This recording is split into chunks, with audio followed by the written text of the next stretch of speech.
rights. Huwag mo itingog ba? So, try to figure it out kung sana. Ang uso sa mga napatay karong bag-o lang, last katong kuno may nagpatay kang Baltasar, katong Penrose sa Davao Oriental, o katong nagpatay kang Tugli dito sa Davao. I don't know, but it's a very vicious internecine na. But pasabot na niya. It needs a lot of detective work there, investigative human rights. Maya mo na sila diya. Labi na panahon sa pamasangil. Mo na yun yung kuhan. Pero, unsay kuhan nimo, unsay reaction na nimo adtong kuhan, Vice? Katong gipusil ang makina na sa kuhan. That's also a human rights violation. Oo. Pero makapahadlok. The right of the engine. Human. Oh, human rights. Yusa na. Kada siguro, ako pabinaw, suko, gina. Labi na tong nawadan. Basig ako. Anyway. Ako, mas grabe buhaton ako niya. Sinuod lang.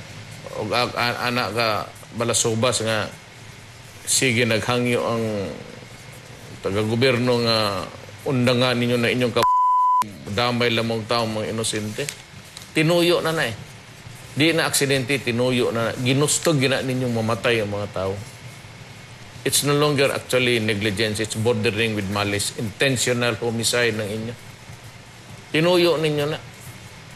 Kigiingnan na mo ayaw ana. Kay mamatay man yun o madisgrasya. Inyo yun tuyoon.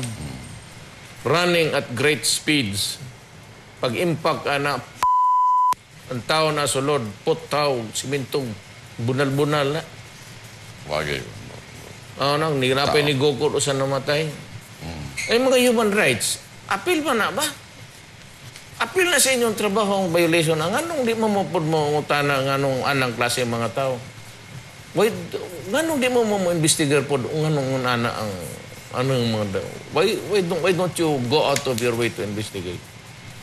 Gawat mo lang sildo na ng funding sa Amerika. Busog mo diya. Mura ba inyong giapas? Pag humain yung report, kwarta na. Okay, mga igala, sa ato niya nga pagbalik, no? Atong hisgutan kining gitawag natog RH Bill. Ang pangutana karon din ha. Uyon man si Vice Mayor nining RH Bill nga kagubtan karon. Andam ba siya nga ma-excommunicate? Sa atong pagbalik.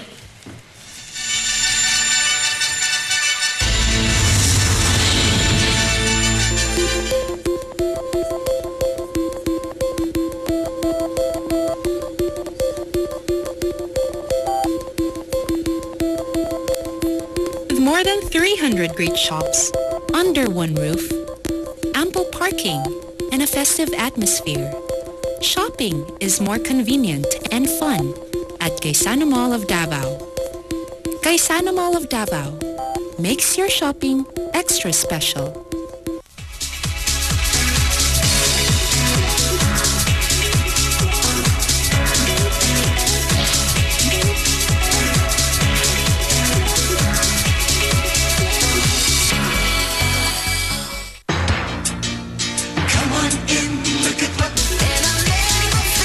Okay, balik ta diri karon sa atong pagpanaguban sa atong tulumanon. Ang atong gikan sa masa para sa masa Pinobre in Town edition og karon atong balikan ang atong issue karon. Bahin sa stand sa atong BC Mayor, bahin ining RH Bill kung unsa ang iyahang gustong mahitabo ug unsa ang iyahang posible nga himuon para diri sa atong dakbayan sa Davao. Willing ba siya ma-excommunicate kung galing mabangga niya ang simbahan? Mayor? Nako, di na lang ko anak kay manghagad 20 punta. But ako, I am behind President Aquino sa iyang krusada sa family health planning, sa reproductive health sa katawhan. O suportado po na ako si Congressman Lagman Edsel sa iyang proposed law.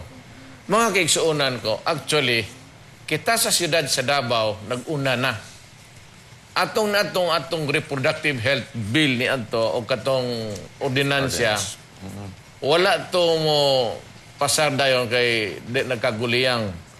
Pero gusto na ko may bawang sa taga Davao nga katong atong reproductive health sa siyudad sa Davao.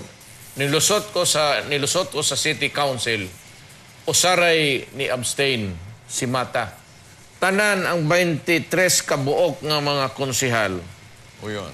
Way labot kay no absent si Avila, si Maranyon o si Sosobrado, sick leave.